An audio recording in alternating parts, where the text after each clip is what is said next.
Se sintió como si algo se estaba acercando por encima de nuestros autos. Un avión comercial ruge a baja altura sobre Washington, D.C. Y las bolas de fuego simplemente salieron del Pentágono. ¡Ah, Jesús! Hemos presenciado la tragedia de un indignante acto de terrorismo barbárico. Quiero la lista de pasajeros, videos de vigilancia, todo. El ataque en el Pentágono moviliza a cientos de agentes del FBI y a investigadores de la NTSB. Izquierda, la investigación más grande en la historia de Estados Unidos estaba en curso. Descubren una montaña de evidencia. ¿Qué están haciendo, chicos?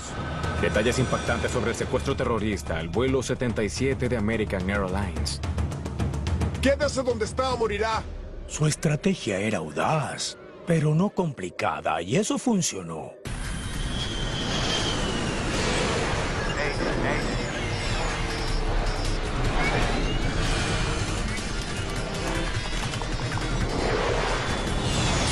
Catástrofes aéreas. Esta es una historia real. Está basada en reportes oficiales y testimonios de testigos. 9/11, el ataque al Pentágono. Son casi las 8 a.m. en el aeropuerto Dulles, cerca de Washington, D.C. El vuelo 77 de American Airlines pronto se dirigirá a Los Ángeles. David Charlevoix, de 39 años de edad, es el primer oficial. ¿Tienes planes para el gran día? Iré al juego de pelota en el estadio de Los Ángeles. Oh, ¿sí? Eso va a ser genial. Mañana, el capitán Charles Burlingame cumple 52 años. El capitán Burlingame era un antiguo piloto de la Marina. Era un graduado de la Escuela de Armas de Combate, también más comúnmente conocida como Top Gun. Era un piloto comercial muy experimentado, con muchos años de servicio, muy profesional. ¿Puedo ayudarle con eso? El Boeing 757 está a medio llenar esta mañana. Solo hay 58 pasajeros a bordo.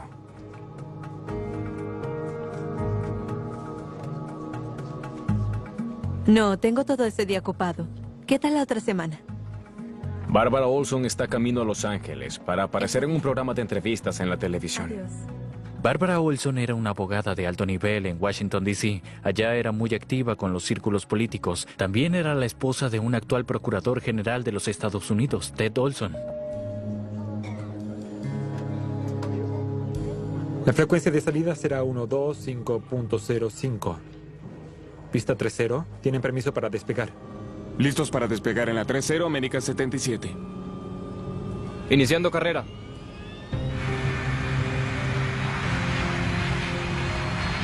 A las 8:20 a.m., el vuelo 77 de American Airlines se pone en marcha.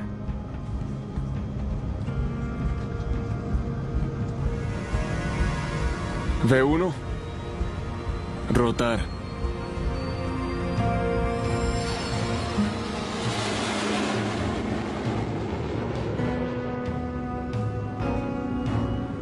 Solo era un hermoso día. De hecho, en la mayor parte del cielo del país estaba despejado. Sencillamente era un día precioso para volar. Toma alrededor de 5 horas completar el viaje de 3.700 kilómetros de Washington a Los Ángeles. A las 8:46, el vuelo 77 alcanza altitud de crucero. 10.668 metros. Parece que vamos a tener el cielo despejado todo el camino. Es lo que nos gusta escuchar. American 77 gira a la derecha 10 grados en los vectores de tráfico. En tierra, los controladores de tráfico guían el 757. Gira a la derecha, American 77. Siempre lo he equiparado a un juego de ajedrez tridimensional, por así decirlo. Steve Bird fue un controlador de tráfico aéreo por más de 20 años. Trabajamos con muchas aeronaves, entre 2 y 17 a la vez, y se mueven bastante rápido, así que las cosas suceden con mucha velocidad. American Airlines 77, vía libre a Falmouth. Vía libre a Falmouth, American 77, gracias. Falmouth, Kentucky, es el siguiente punto de paso del vuelo 77, rumbo al oeste, hacia Los Ángeles. Muy bien. Hora de un poco más de café. No hay muchos pasajeros a bordo para la tripulación. No tiene muchas personas que cuidar, no hay tantos servicios de comida de qué preocuparse. Un poco de agua, por favor. Así que típicamente es un vuelo mucho más relajado cuando el avión no está lleno.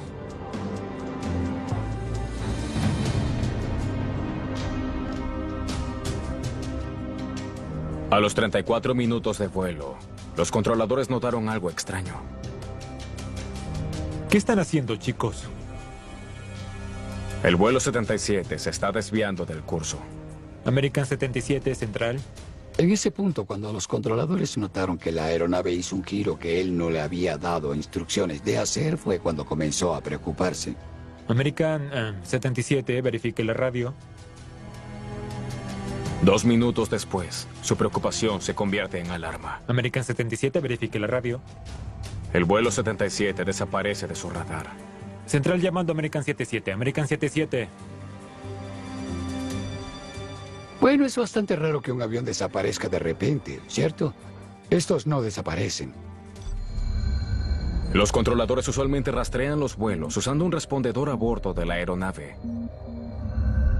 El respondedor les da el número de vuelo, la velocidad y la altitud. El controlador cambia su pantalla para buscar una señal más básica, el radar primario. Supervisor. Pero todavía no hay señales del avión. American 77, prueba de radio. ¿Cómo lo copian? Su inquietud crece con cada segundo de silencio.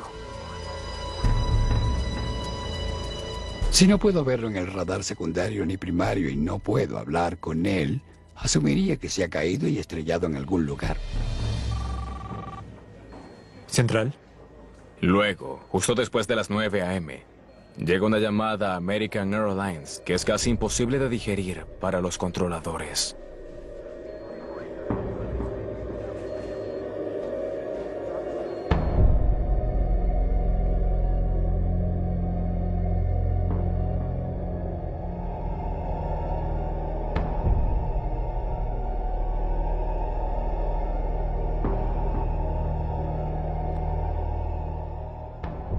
Es jueves 11 de septiembre del 2001. Se teme que miles de personas hayan muerto. La parte baja de Manhattan es un caos. Casi todos los que vieron lo que sucedió lo vieron por televisión, lo vieron en vivo. Dijeron, esto no es un accidente. No hay forma de que dos aviones comerciales, golpearan accidentalmente ambas torres de World Trade Center. Nadie sabía qué estaba sucediendo, excepto que el país estaba bajo ataque. Así que creo que era muy difícil. ¿Dónde están estas aeronaves? ¿Hay alguna otra aeronave allá afuera que esté perdida? El destino del 757 perdido ahora era mucho más inquietante. ¿Y si no se estrelló en algún lugar del Medio Oeste? Debemos hallar ese avión. Ahora con 2 aeronaves en la torre de World Trade Center y otra aeronave perdida. Los controladores de tráfico aéreo probablemente estaban volviéndose locos tratando de comprender lo que estaba sucediendo. Supervisor. Estoy siguiendo un objeto con dirección al este a gran velocidad.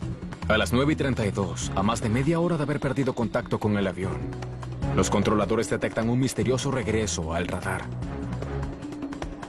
El radar primario, ¿eso no te da la altitud o algún dato sólido? Si es el vuelo 77, eso significa que el avión ha dado la vuelta en dirección a Washington. Debemos advertirle a DC.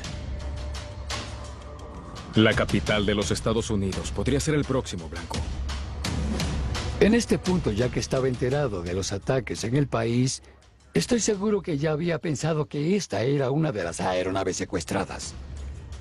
Coffer 06, ¿tiene un avión comercial a la vista? Los controladores reclutan a otro piloto para tratar de saber más. Ellos contactan por radio el único avión en el espacio aéreo más cercano. Un avión de carga C-130 de la base aérea cercana, Andrews. Parece un American Airlines 757. Debe ser nuestro avión. Central, llamando a American 77. American 77. Pero el 757 está ignorando todas las llamadas de radio.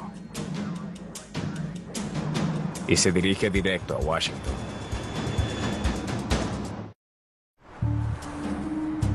Son las 9:35 a.m. y el tráfico a Washington se está congestionando. Estaba viajando desde mi parroquia al cementerio nacional de Arlington para dar un servicio de sepelio. El padre Stephen McGraw está atascado en la autopista, justo al lado del Pentágono. Tomé esa salida porque yo sabía que el Pentágono estaba cerca del cementerio nacional de Arlington y no podía recordar cómo llegar al cementerio de Arlington, así que pensé que no podía estar tan lejos. Tomaré esta salida, pero enfrente del edificio el tráfico terminó paralizado. Y luego hubo una gran prisa, se sentían las vibraciones o el sonido, en otras palabras, había un sentimiento sobrecogedor de que algo se estaba acercando por encima de nuestros autos. El avión cortó un poste de luz y pasó por encima de la autopista y me volví instintivamente a mi derecha. Y vi justo el momento en que el avión entró y se estrelló justo en el edificio de la derecha frente a mis ojos.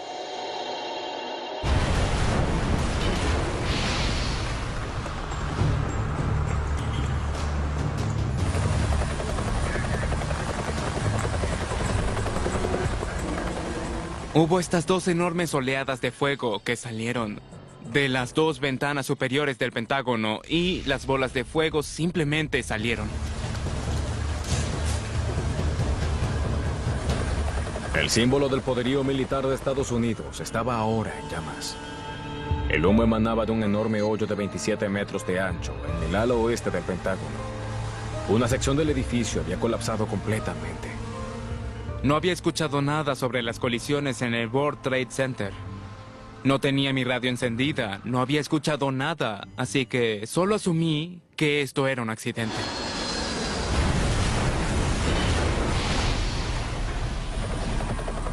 No había posibilidad de que ninguna de las 64 personas a bordo del avión haya podido sobrevivir al impacto. Y de seguro había más personas muertas entre el personal del Pentágono. En promedio, en un día normal, como unas 23,000 personas laboraban en el edificio. Son 5 anillos, con 5 pisos y 5 niveles de espacios militares. Con noticias de un tercer ataque con un avión de pasajeros, la FAA emite una orden sin precedentes. Atención a todos los pilotos, tenemos una emergencia nacional. Debemos llevarlos a todos a tierra. Todos los vuelos comerciales en el país deben aterrizar. Vector 10 grados a la derecha, comienza en descenso. Esta es la primera vez en la historia de Estados Unidos que llevan a tierra toda la flota. Se les informa que estamos despegando el espacio aéreo. Los controladores están tratando de comprender una situación para la que no están preparados y tratan de resolver cómo llevar los aviones a tierra y contarlos antes de que se pierdan vidas. Atención todos los pilotos. El abogado Richard Newmy estaba en uno de esos vuelos desviados.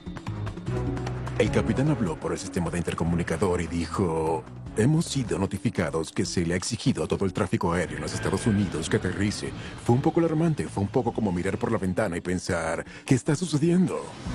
El vuelo de Newmy aterriza en Wichita, Kansas. Pronto descubrirá lo afortunado que es de seguir con vida. Tenía prevista una charla en una conferencia, me habían reservado un boleto en el vuelo 77 de American Airlines. Fue de Dulles a la costa oeste. En el último momento, cambió su boleto por uno con un horario más cómodo. Había dejado el itinerario de vuelo original en el refrigerador. Conduje al aeropuerto, cambié el boleto, subí a la aeronave. Estaba muy preocupado de que mi esposa estuviese pensando que todavía estaba en ese avión. Fue una de esas cosas en las que, ya sabes, Dios me estaba sonriendo ese día. En el Pentágono, el padre McGraw se apresura hacia la devastación. Quiere ayudar a cualquiera que pueda. Recuerdo haber ido hacia un hombre en particular. Él dijo, ¿cuál es su nombre? Soy el padre McGraw. Me quedaré con usted. Y él dijo, soy católico. Así que le di en ese momento los sacramentos. Y lo ungí en su frente con el aceite bendecido, el aceite de los enfermos. Y cuando hice eso, recuerdo haberle dicho, te digo que Jesús está contigo ahora. ¡No puedo volver ahí! Debe mantenerse a 460 metros. Miles de efectivos militares evacúan el Pentágono en llamas. Los Estados Unidos están bajo asedio. Justo al otro lado del río Potomac, la cacería por los responsables ya está en marcha. Quiero la lista de pasajeros, testigos, videos de vigilancia, todo. Estábamos poniéndonos en marcha y preparando a nuestros efectivos para atender a Nueva York en el momento. Y luego, obviamente fuimos impactados en el Pentágono. Así que cambiamos nuestros planes. El supervisor del FBI, John Perrin, alista el puesto de mando de la agencia en Washington. Y te das cuenta que estamos bajo ataque. Es lo que pasa. Luego te das cuenta de que esto es algo que nunca había pasado antes. Esto es guerra. Pero antes de que alguien pueda apreciar toda la magnitud de lo que había pasado, aparece otra amenaza. La FAA tiene reportes de un cuarto secuestro. Nos dijeron que había otra aeronave dirigiéndose a Washington, D.C. y que el último plazo que teníamos era como de unos 8 minutos. Y lo que hicimos fue enviar francotiradores al tejado con binoculares para buscar esa aeronave. Por todos los Estados Unidos, miles de vuelos ahora están cancelados. Eran aviones tras aviones tras aviones aparcados en la pista. Luego, a las 10:15 a.m., un ennegrecido cráter en la zona rural de Pensilvania revela lo que queda del cuarto avión secuestrado. Lo que hizo único este vuelo fue que los pasajeros trataron de recuperar el vuelo. No tuvieron éxito, de modo que el avión aún así se estrelló, pero en lo que sí prosperaron fue en que este no se estrelló en lo que sea que haya sido su objetivo. 4 jets de pasajeros fueron secuestrados y convertidos en bombas voladoras. Cerca de 3.000 personas perdieron la vida. Hemos presenciado la tragedia de un indignante acto de terrorismo barbárico, efectuado por fanáticos contra personas civiles y nuestros militares. Uno ni siquiera en los sueños más delirantes habría pensado que ellos tomarían aeronaves llenas de personas y las convertirían literalmente en misiles. Los norteamericanos no están acostumbrados a ser tomados por sorpresa. Estamos convencidos de que hay un océano Pacífico y que hay un océano Atlántico y que esto no pasa aquí. Y cuando pienso en ese día, la realidad es que este es un nuevo mundo. Sucedió.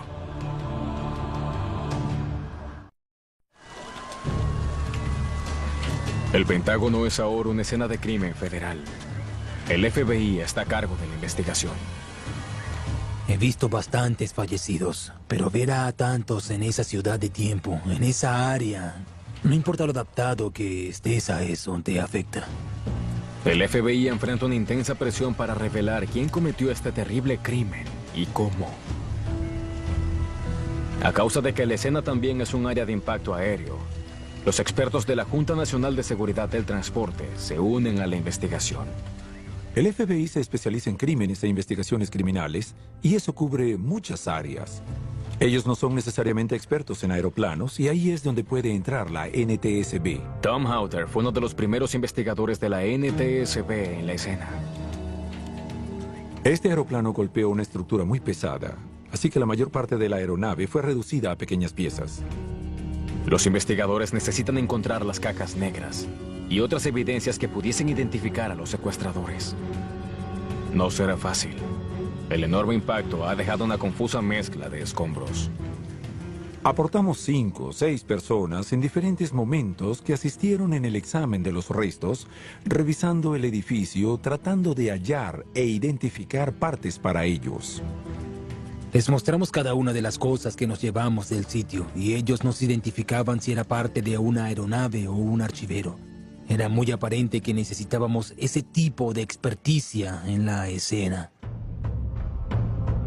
Cientos de examinadores e investigadores trabajaron sin descanso.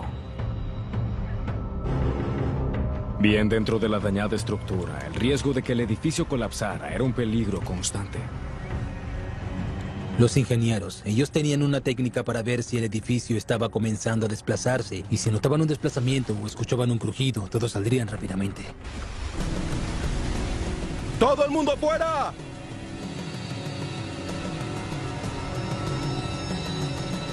Eso sucedió al menos media docena de veces. El número de personas asesinadas dentro de esta legendaria edificación alcanza los 125.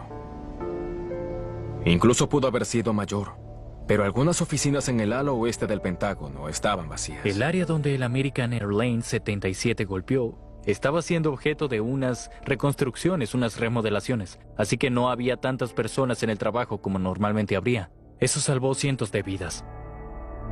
Mientras la nación trataba de lidiar con la magnitud de la devastación, los agentes del FBI ya estaban ganando información valiosa sobre cómo los vuelos fueron convertidos en armas del terror.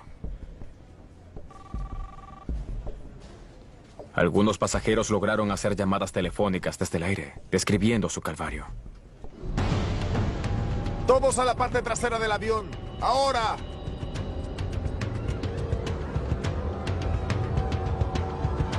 Una de esas llamadas fue de Barbara Olson. Barbara Olson llamó a su esposo Ted Olson, para el momento procurador general de los Estados Unidos, para decirle que el avión había sido secuestrado, que los secuestradores tenían cortadores de cartón y cuchillos y habían movido a las personas a la parte de atrás. Ella reveló que los secuestradores habían forzado a los pilotos a dejar la cabina. Tienen que hacer algo, por favor. Barbara Olson fue increíblemente valiente. Si la descubrían, desviaría la atención a ella, lo que podría atraer violencia inmediata hacia ella. Saldremos de esta, ¿está bien? Te amo. Desde ese punto no hay mucho más intercambio de información hasta que la llamada se corta. Probablemente los pilotos pensaron que cooperando, todos llegarían a salvo a casa. Antes de los ataques terroristas del 9/11, a todas las tripulaciones de vuelo se les había dicho que cooperaran con los secuestradores, hagan lo que quieran y ganen tiempo. Por favor, cálmense. Todos muévanse hacia atrás. Tradicionalmente, si sucedía que la aeronave era secuestrada, el avión aterrizaba, el FBI llegaría a la escena, habría horas de negociaciones y eventualmente el secuestro terminaba de alguna forma. Realmente no estaba en la imaginación que ellos se estrellarían contra los edificios. Ahora está claro cómo los secuestradores tomaron control del vuelo 77. Pero ¿quiénes eran ellos? ¿Y cómo fue que pudieron llevar a cabo su letal ataque? En el aeropuerto de Dulles, la búsqueda de evidencia da un importante paso hacia adelante. La seguridad del aeropuerto detecta un auto sospechoso abandonado en uno de los estacionamientos. Lo que los investigadores descubren en el auto es impresionante. Eso fue una valiosa fuente de pistas de investigación. Los artículos incluían un cortador de cajas, diagramas de los instrumentos de cabina y documentos con nombres de Oriente Medio.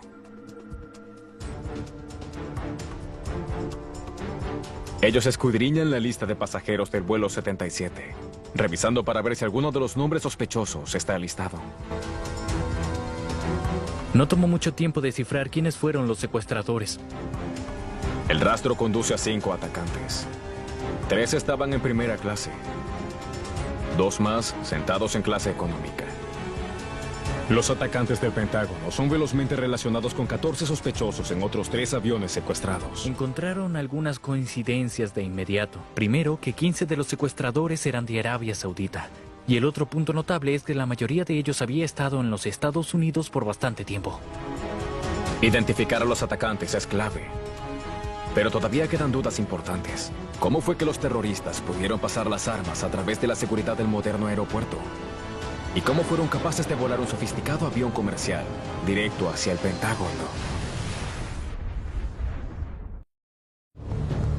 El FBI necesita descubrir todo lo posible sobre los atacantes del Pentágono, incluyendo sus movimientos en los días y semanas anteriores al 9/11.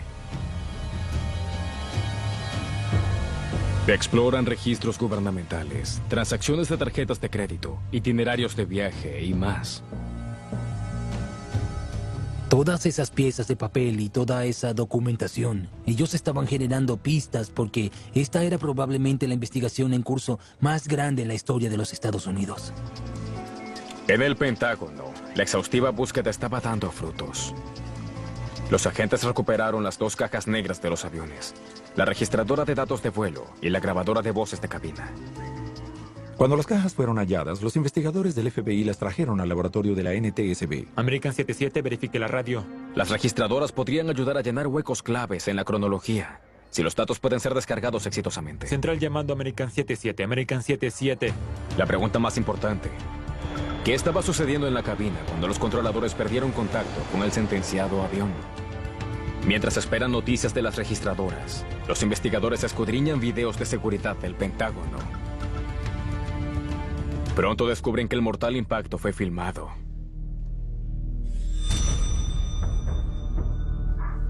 Un golpe directo y de alta velocidad en el muro suroeste del Pentágono. Ahora está claro por qué el avión virtualmente desapareció. Cuando se tiene un avión que se estrella con lo que es prácticamente ladrillo macizo, simplemente se vaporiza, no queda nada.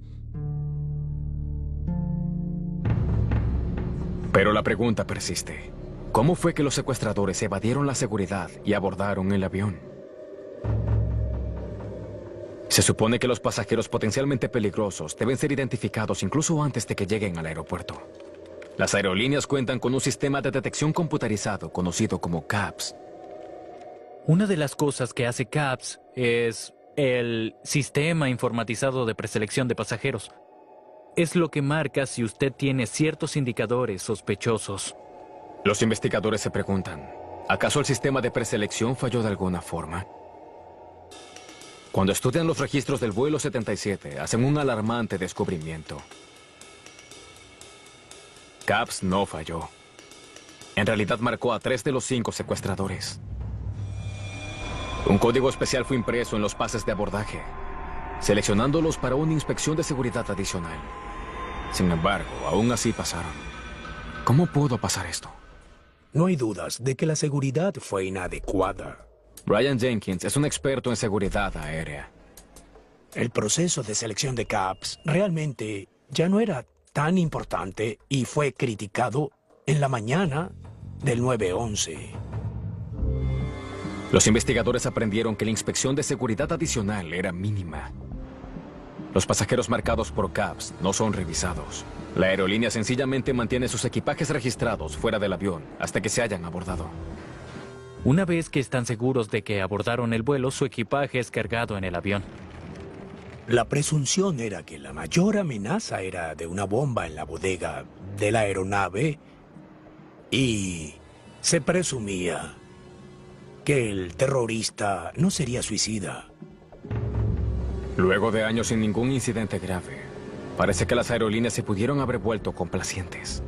El enfoque en servicio al cliente, la eficiencia de pasajeros, mover a personas a través del aeropuerto, era la mayor prioridad, no la seguridad. Pero el Washington Dulles, al igual que todos los demás aeropuertos, tiene más de una capa de seguridad. ¿Cómo fue que secuestradores armados pudieron pasar los detectores de metal? ¿Acaso tenían un elaborado plan para ocultar sus armas? Los investigadores esperan que los videos de seguridad de la mañana del 11 de septiembre puedan arrojar una luz al misterio. Había un nivel de seguridad en juego, ciertamente buscando bombas en la persona, bombas en el equipaje, ya sabes, pistolas, ese tipo de cosas. Los primeros 2 secuestradores llegaron al punto de control alrededor de las 7:20 a.m. Material de vigilancia real. Uno pasa calmadamente a través del detector de metales sin levantar una alarma. Pero el segundo sospechoso sí la hace sonar. Está llevando algo hecho de metal. El detector de metales pilló el arma. Luego, el proceso de seguridad fracasa. Un oficial revisa al sospechoso con un detector portátil. Material de vigilancia real. El detector no encuentra nada. Han hecho estas cosas miles de veces. Bueno, la alarma se activó. Ahora debo escanear el sujeto. Bien, suficiente. En lugar de revisar mejor al sospechoso, seguridad lo deja pasar. Ellos tienen una fila de pasajeros ahí atrás. Prosiga. En ese momento, las medidas eran muy bajas para el paso de individuos a través del punto de control y la resolución de las alarmas. Ninguno de los secuestradores pasó por una inspección rigurosa. A pesar de que uno de ellos llevaba claramente lo que parecía ser una herramienta o un cuchillo. Material de vigilancia real. Había algo sujeto a su bolsillo trasero y el video muestra que el agente de control realmente nunca terminó de resolver qué era. Y esa fue una falla. Pero para la fecha, la política de la FAA era nada de cuchillas mayores a 4 pulgadas. Así que incluso si hubiera hallado las navajas y cuchillas que llevaba, esos artículos hubiesen sido permitidos. Los investigadores llegan a una conclusión aplastante. Los atacantes del 911 no tenían un elaborado plan para burlar la seguridad del aeropuerto, porque no necesitaban uno. La parte espeluznante de su secuestro fue que era muy sencillo. Era como tener un sistema de alarmas de seguridad en toda tu casa y olvidar asegurar la puerta y... así fue como entraron. Su estrategia era audaz, pero nada complicada, y funcionó. Los 5 pudieron pasar la seguridad y subir a bordo de un avión. Pero subir a bordo con armas era solo el primer paso. Todos a la parte trasera del avión. ¡Ahora! Ahora el mayor misterio que resolver era cómo los secuestradores fueron capaces de llevar a cabo el resto de su misión asesina.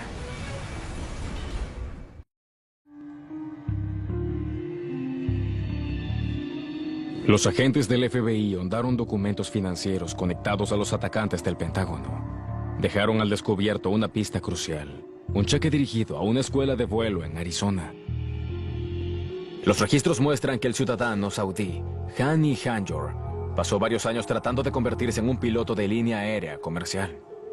Él aplicó para las escuelas de vuelo de Arabia Saudita, pero fue rechazado. Eventualmente terminó haciendo entrenamiento de vuelo en Arizona. Y su entrenamiento fue algo inusual porque reprobó varias pruebas en el proceso. 2 meses antes de los ataques, Hanjour rentó varios aviones privados, incluyendo uno que voló a un pequeño aeropuerto cerca de Washington, D.C. Desde la perspectiva del piloto, una cosa es volar en un simulador y otra completamente distinta estar arriba en el aire y ver cómo luce el mundo real desde ahí. Registros de vuelo del aeropuerto revelan más espeluznantes detalles sobre las preparaciones de Hanjour para el 911. Solo semanas antes del ataque, él y uno de sus co-conspiradores se registraron en un vuelo comercial con salida en el aeropuerto Dulles de Washington. Compraron asientos en primera clase a bordo de un Boeing 757. Creo que usaron los vuelos de reconocimiento para tratar de descifrar cómo podrían tomar control de la aeronave y entrar a la cabina. Para aprender cosas como que 30 minutos después del despegue, dan un poco de café a los pilotos. Así que todo eso es información valiosa para los secuestradores. Girando a la derecha, American 77. Pero volar un sofisticado avión comercial es muy diferente de pilotar una pequeña avioneta privada. ¿Cómo fue que los secuestradores pudieron orientar un 757 hacia un objetivo por debajo de 10.668 metros de altura? Los investigadores esperan que los datos de vuelo del avión puedan proveer algunas respuestas. Desafortunadamente, la grabadora de voces de la cabina estaba muy dañada y no se pudo recobrar información de ella, pero fuimos capaces de leer la registradora de datos de vuelo. Ellos estudiaron los datos de vuelo para reproducir los movimientos exactos del avión a través del vuelo. La potencia está incrementando, la velocidad vertical es buena. El despegue y el ascenso se ven completamente normal. Y obviamente al ver los datos, especulas. ¿Cuándo fue que los secuestradores tomaron el avión? ¿Cuándo fue que los terroristas, ya sabes, comenzaron a hacer lo que hicieron? Eso no lo sabemos con precisión. Claramente fue en algún momento antes de que el avión diera la vuelta. La inclinación lateral fue muy suave. Debió haber sido el piloto automático. Los datos de vuelo revelan cómo los secuestradores lograron darle vuelta al 757. Debería llevarnos de regreso a D.C. Ellos apoyaron en la automatización del avión. No necesitas pilotar en lo absoluto cuando el piloto automático está encendido. Puede introducir un rumbo en el piloto automático, puede introducir velocidades en el piloto automático, puede hacer todo por él con fluidez y no tiene que realizar muchas cosas para introducir los comandos. ¿Por qué damos la vuelta? ¡Cierren la boca! Pero mientras que el avión se acerca al Pentágono, se desactiva el piloto automático y el vuelo comienza a cambiar. Izquierda, derecha. Este sujeto de verdad está luchando. La altitud da muchos saltos, se mueve de arriba a abajo. Es un poco errático. Al ver los datos queda muy claro que es alguien que nunca antes ha manejado un avión grande. Mantén el piloto automático hasta que estemos cerca. El secuestrador reactiva rápidamente el piloto automático para ayudar a llevar al 757 a una menor altitud. ¡Descendiendo ahora! Probablemente nunca antes había volado tan alto un avión. Tener que bajar de, ya sabes, unos 10.000 metros a tierra, esa es una maniobra completamente diferente de lo que está habituado en un avión pequeño. Pero el piloto automático no está preprogramado para volar a la ubicación exacta del Pentágono. Está al frente. Desactiva el piloto automático. A 8 minutos del impacto, el secuestrador debe volver a volar la aeronave manualmente.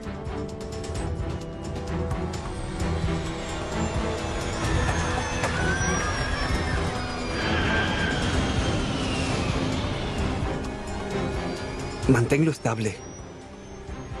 A casi solo 6 kilómetros del Pentágono, y todavía estaban volando a más de 1800 metros. Estamos muy alto. Nunca vamos a golpearlo. Para perder altitud, hacen un brusco giro de picada a la derecha.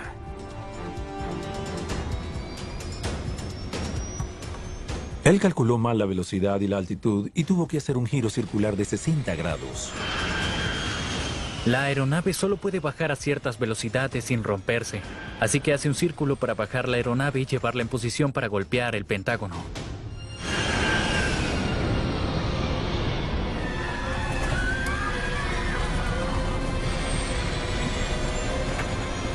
Tuvo mucha suerte de su parte, tuvo un día muy despejado, así que al regreso probablemente pudo ver el Pentágono desde muy lejos.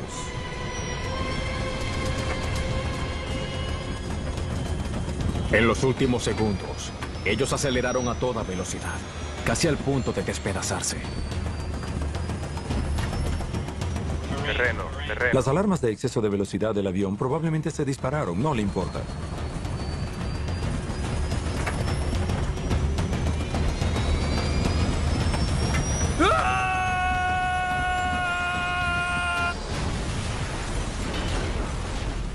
Los terroristas probablemente no habrían podido aterrizar con éxito ese avión. Estrellarlo es mucho más fácil que aterrizarlo, y ellos probaron eso.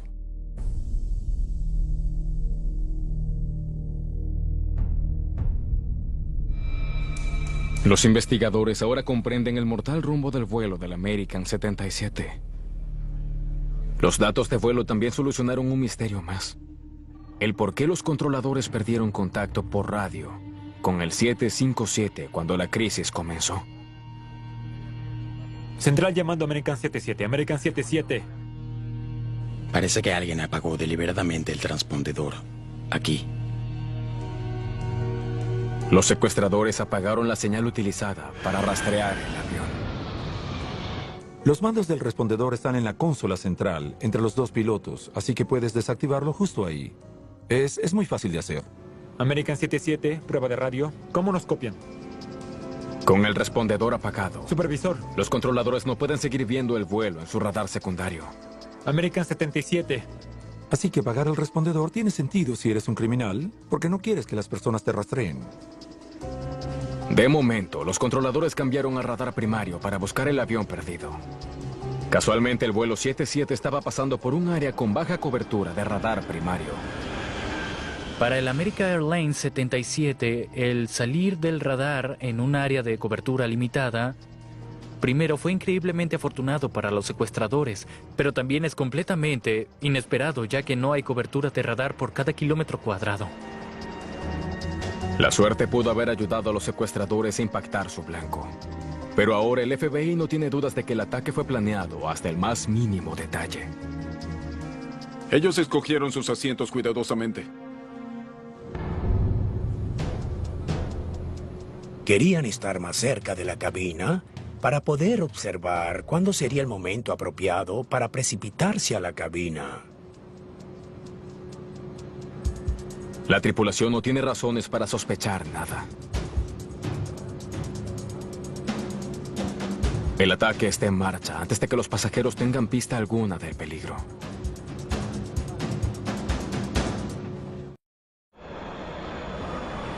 El destino del vuelo 77 ha sido sellado.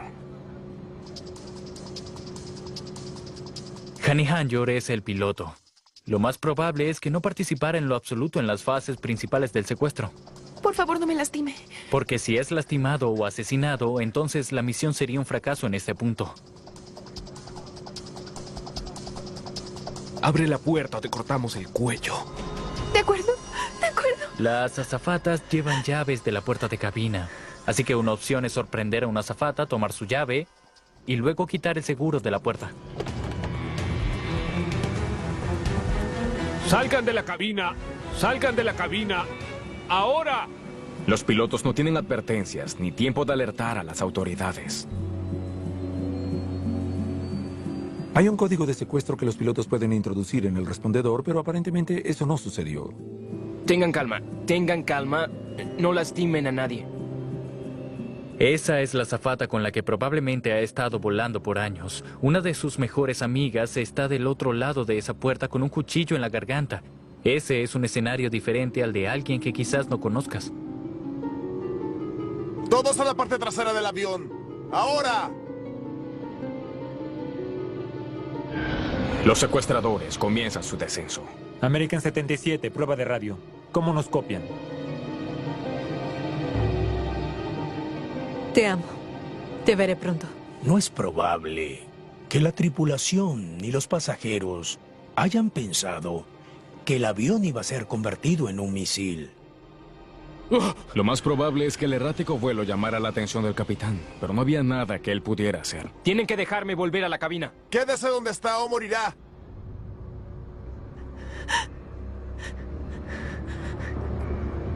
Estoy siguiendo un objeto con dirección al este a gran velocidad. Para cuando los controladores detectaron el retorno del vuelo 77 al radar primario, el avión estaba a solo 5 minutos de DC. No había nada que pudieran hacer. El jet de 100 toneladas ruge cada vez más bajo. Postes de luz de acero se quiebran como ramas. Terreno, hacienda.